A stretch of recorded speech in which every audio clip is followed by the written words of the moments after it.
Did you miss me? It was just 2 weeks. I give you guys 2 weeks to unwind. And yay, I'm back and I'm better. Anyways, hi everyone, welcome to my YouTube channel. You guys see when I speak about serious topics, I shouldn't smile. But the thing is, if I don't smile, then I don't feel like I'm interacting with you. And I'm so happy to film today's video actually because you all blew up my last videos. We are on 22k views in just 2 weeks. I got invited to podcasts to speak about this. You guys made me famous. Do you know that? Thank you for 2,000 subscribers. You guys did that too. Oh my word, I love all my subscribers and everyone who watches my videos. So, in today's videos, we'll be doing a part 2. Yes, a part 2. I look good. Do you know why I'm doing this? Someone in the video that I did said, I'm the racist one here. I should take off my hair and go to school. Do you want to see my grades? One thing about me, I will go to school. One thing about me is that he saw. That's why my stepdad feeds me pap and spinach. Anyways, hi everyone, I am Lisa Mopa, or as you guys know, Lizzie M, for those who don't know. And I'm a second year social work student at the University of Stellenbosch. Yes, Stellenbosch. But in this video, I will be doing a part 2 on racism in Stellenbosch and why I, Mina, and Elisa Mbopal, chose to go to Stellenbosch. Even though I knew there were issues, why did I go? You can't stop me. But anyways, I really want to say thank you. First, admin things, thank you. I've gained more than 400 subscribers because of my last video. I have never been invited to speak about this kind of topic. I'm just doing these videos for fun because these are things that I was never told about going to Stellies, but now I can tell people. I don't know, I'm just that person who will have these uncomfortable conversations, who will talk about these uncomfortable topics that people don't want to talk about, because you just need a camera and you just yap, you talk and people will listen and people will comment. Like you guys, I keep you entertained. I must say, some of you are very mean in those comment sections, and that's why I deleted your comments. And I will if you're mean, I will delete it. Because what do you mean it's not racism, it's poverty? And I'm not here to give people a history lesson about where all of this had started. I'm just here to inform people about, okay, these are the things you should look out for. These are the things you might experience. I'm speaking on my experience, my personal experience, things that I've experienced, and things that people I know have experienced. You understand? Clock that? Anyways, where were we? So, yalla, as black, remember I said, not only white people can be racist. I told you, everybody can be racist. Remember that. And I mean it, and I will stand by it because I have seen it and I've experienced it. You see how I look like? I know, I'm mixed race. Can you guys guess? What race I'm mixed with? But anyways, so people automatically assume that I don't understand what they're saying. How black people have been racist to me, Xhosa people in particular. So every time I would take a taxi, they would think I'm colored and they would say mean, hurtful things about.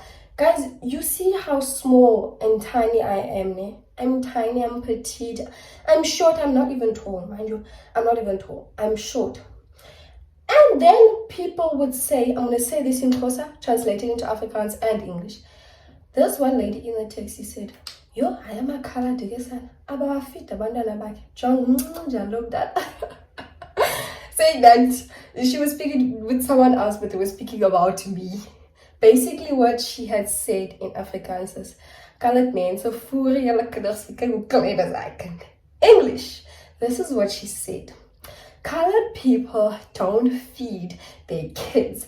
Look at how small this kid is pointing at me. So what I would do in situations like that, I would laugh it out inside. And then, you know, in a taxi when they collect your money, I will speak the language that they are speaking. So I spoke Xhosa, and then they were shocked because obviously now you're gonna think, oh, she heard what he said. So I have had a lot such experiences, a lot, like a lot, especially when it comes to Xhosa people, because first thing they like is like, say it's a colored goose, holiday is a colored goose. You know, like, but like, yeah. So automatisch dink jy mense, oh, sy sal verstaan wat ons sê nie. So ons kan maar net nonsens oor haar pad. Ningayenzi londo. Don't assume. You understand? Never assume. Always ask a person. In terms of experiencing racism from colored people, it was always about hair texture and how dark I became lighter. It's called Stellenbosch glow and leaving high school. But anyways, so guys, I'm so sorry that I'm laughing and I'm smiling while speaking about this serious topic.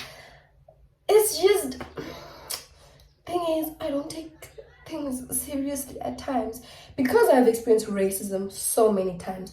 I have learned to have a heart.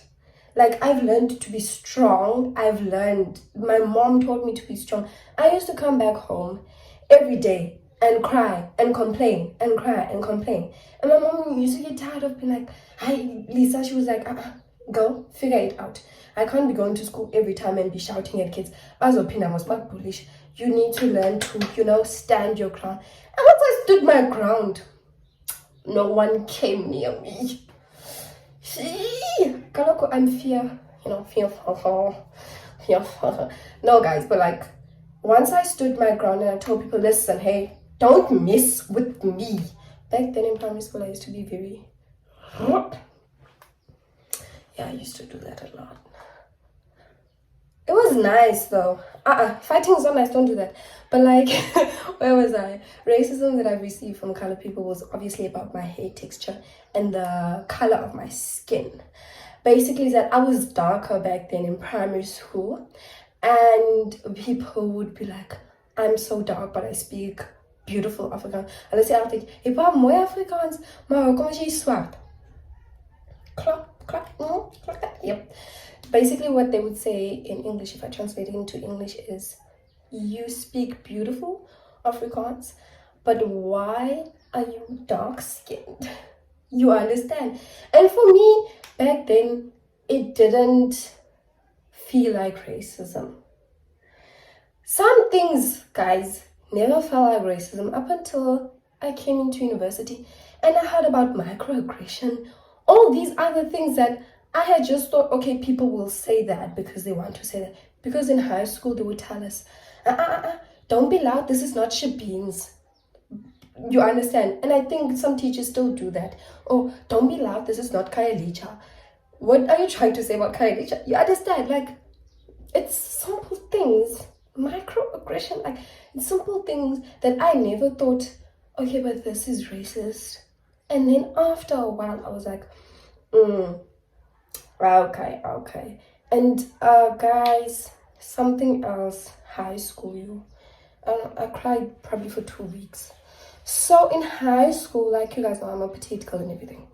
Before COVID, I didn't know my style, I didn't know how to dress, I don't know nothing. I'm in grade 8, like, what do you expect me to know? So this is when edges started to come in. And I didn't know how to do them.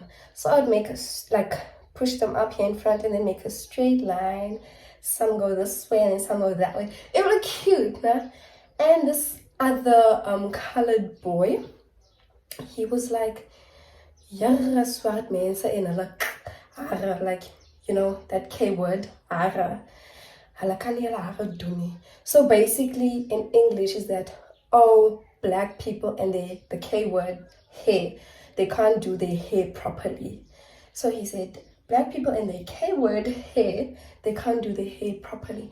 And ever since that, I never did edges again because I can't do my hair. I can't. And I took that into mind and I was like, you know what? I can't do my hair. I can't. Mind you guys, I have natural hair. Like, please. Yeah, that's my hair. I have beautiful hair. I wasn't confident in my hair. I thought, why is my hair like this? Why can't I have silky hair? For the longest time, I was like, I want to have straight, silky hair because all these beautiful girls have that. And they're asking me, why don't I have that hair? Like, why my hair can't pom pom? Guys, I still don't like that. Like, it's literally 4C hair. It's so hard to pom pom die hare. Die pom poms breek as jy probeer pom pom.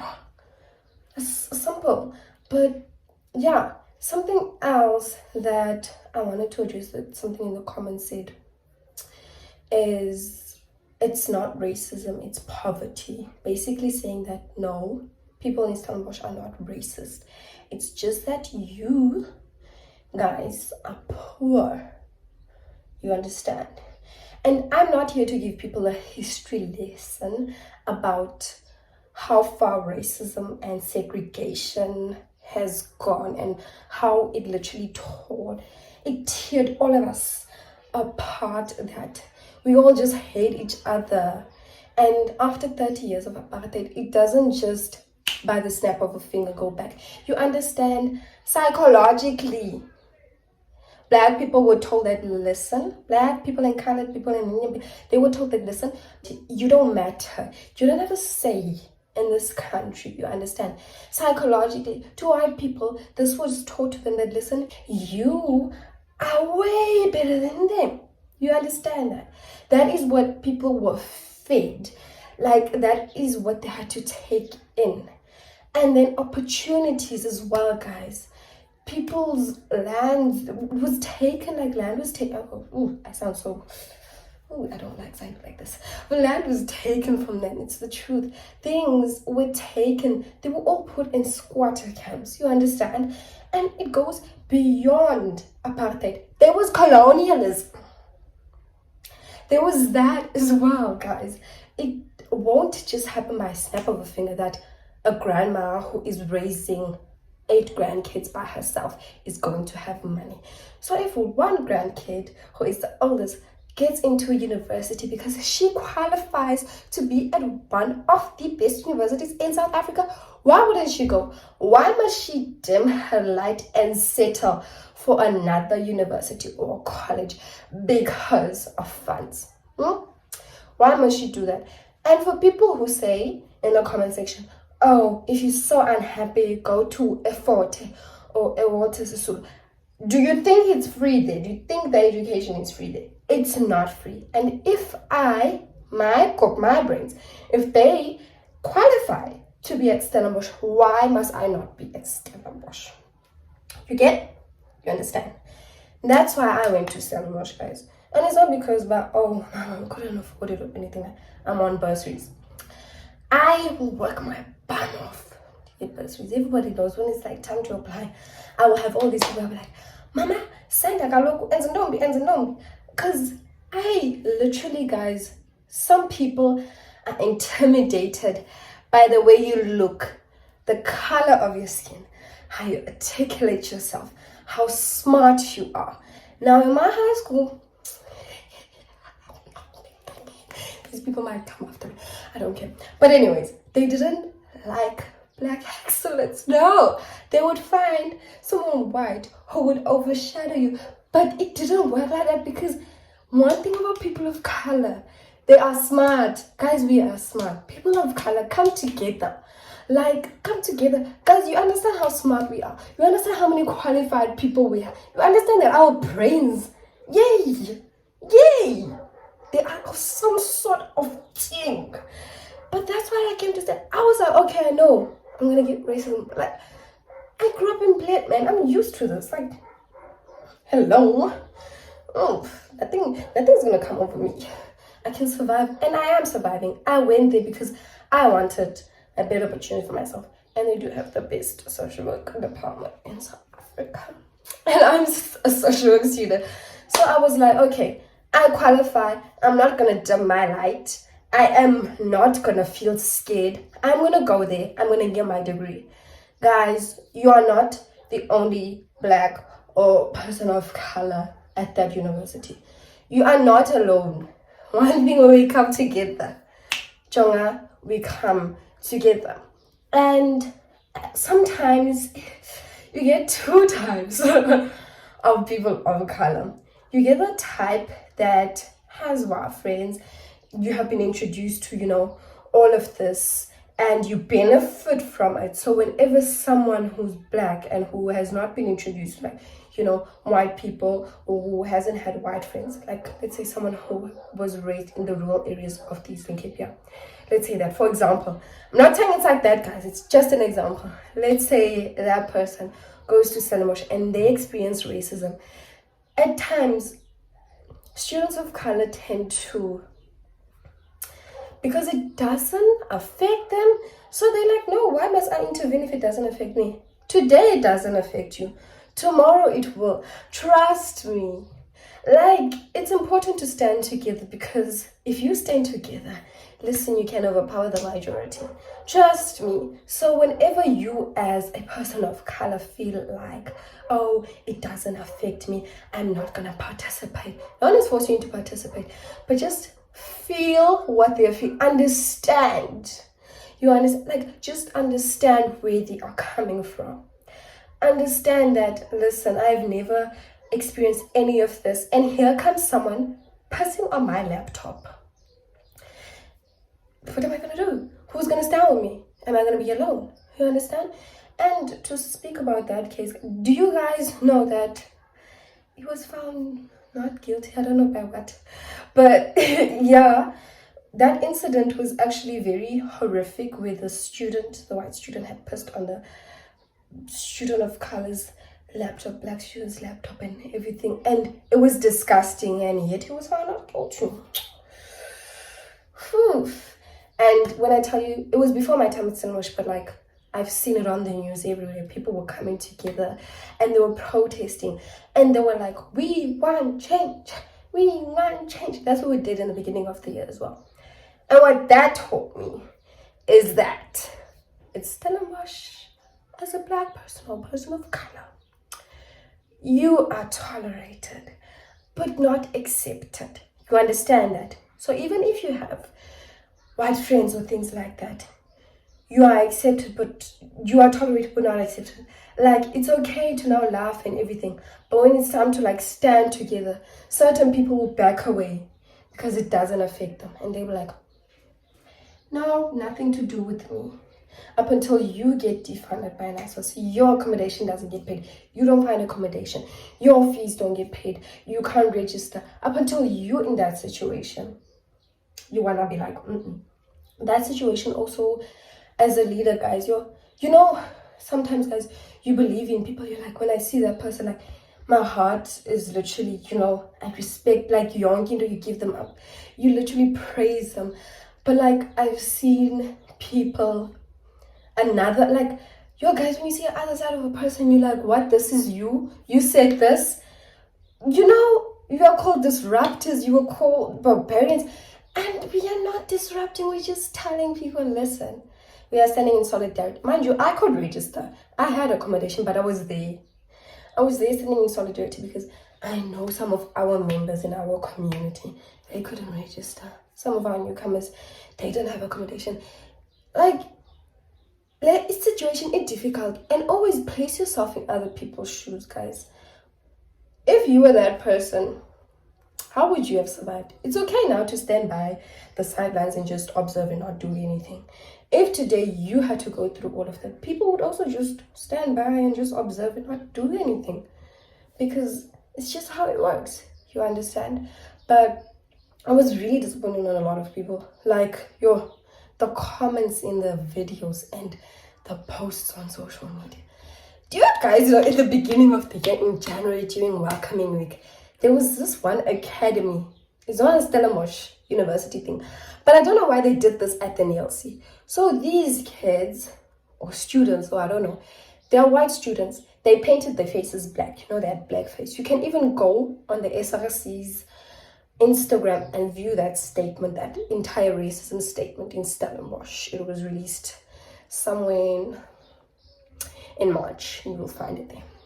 But like, painted their faces. Some had hats on, and they were like the masters. and then the others were the slaves. They had whips, and they were pretending to like whip them. We saw this at the Nielsen with our newcomers, some of our newcomers that we were there with them. This is happening in front of them. Won't you be scared? Like, I was so shocked, because who would do that? It's inhumane. Who would still put black face paint on their faces and pretend to be like, guys, it's so wrong. It is wrong. It is unacceptable. Amanda, oh, what am I doing? It is so unacceptable, guys. But like, really, like when you see that, like, guys, a lot of our newcomers are like, our newcomers are like Stellenbosch newcomers when they saw, some cried because you get scared. You think the university is doing, but it was not that was out of the university's hands. It was not the university all that organized that. These students are academy, I don't know where, but I don't know why they had to do this demonstration at the Nielsen. So you have these two white students who are the masters, and then the other boys who were with black face paint there or being whipped. It was wrong. It was disgusting. It was traumatizing. When I tell you, even leadership was crying, guys, like the things you see, the things you hear, it will make you want to cry, will make you want to break down. But I'm not saying that every single person experiences this. Some people have a smooth transition. They don't experience this at all. And like I'm saying, I'm not trying to scare anyone to not go to the university. Please do so. The academics, they do their best. It's top tier, I promise, I swear. Like, they're very good when it comes to the academics. Like, it's good, I'm not even gonna lie to you. But the thing is, these are things that you might encounter as a person of color. And I'm not gonna shy around about it. But you need to have the heart for it. You need to be like, I'm here to get my education, and you guys won't stop me. And I know my skin color is different. I know I speak different. I know I walk differently. I know I'm different, and that's what makes you great, because you're different. Because even your entire existence, it literally scares people. You understand? It intimidates them, because how could you be so great? You understand? You are a great individual by yourself. And the minute people feel intimidated by your excellence, your presence, your spirit, your vibe, your energy, obviously they will say mean things. That's just how the world works. I will speak bad about her because I want to put her down. That's just how people are. But don't put it into your head. You're there for your education. I went there with a full-on haki, because I don't know, like, I just wanted to see all the wine farms. I don't drink, by the way. I want to see all the greenery in the wine farms and everything. That's why I went. But I also just didn't want to have the city life, like Cape Town city. So I was like, let's go to Stellenbosch. My sister was already there, so obviously I didn't have an option. I knew I was going to be shipped to Stellenbosch, so I had to fall in love with it. I knew what I was getting myself into. My sister knew what she was getting herself into. But please go. Please go. And you're not alone. I'm there. So you're not alone. Anyways, guys, bye. See you all in the next video. Love you all. Don't forget to like, comment, and subscribe.